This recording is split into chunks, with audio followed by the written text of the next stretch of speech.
my Daisy, Daisy, Daisy désirable.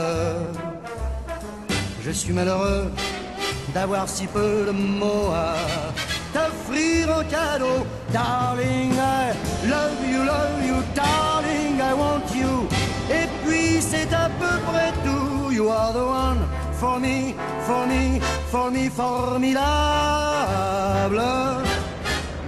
Je trouve que le sujet n'est pas le même chez vous, à Montréal, au Québec, que chez nous, en France.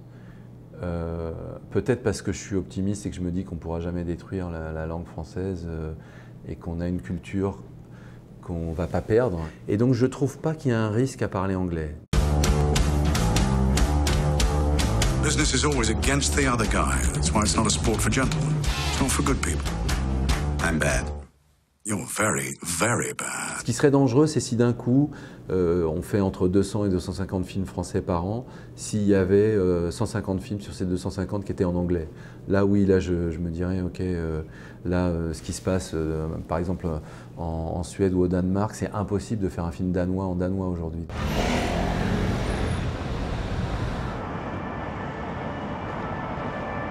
Tu vois, Michel, l'exemple type de la récupération des mots anglais avec peu de rapport, la plupart du temps, mais parfois même moins de rapport, avec la vérité du commerce, c'est ici. Tu as ce magasin Happy.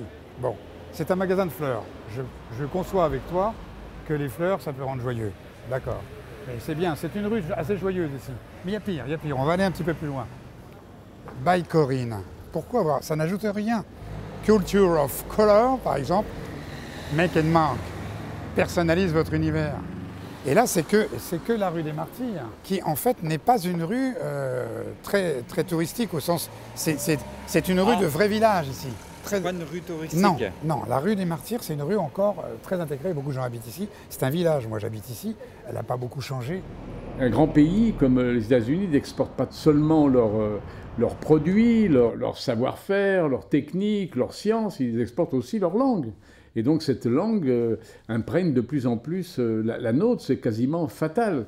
Et j'admire beaucoup le Québec, nous sommes très loin quand même des États-Unis, assez proches de l'Angleterre, mais tandis que vous êtes vraiment presque phagocyté dans un océan de gens qui parlent l'anglais, et donc vous êtes plus à même que nous de résister, parce que vous voyez, parce que la menace est à vos frontières, elle est à l'intérieur même de votre pays, alors que nous, eh bien, nous sommes beaucoup plus désinvoltes, beaucoup plus légers, nous considérons que ce n'est pas vraiment un danger.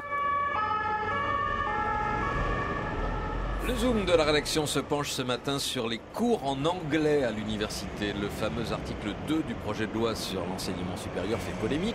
Alors que dit cet article? Eh bien, il prévoit d'élargir la possibilité d'enseigner dans une langue étrangère. Exemple à l'université Paris Diderot, où la 2e année du master européen de génétique se fait entièrement en anglais.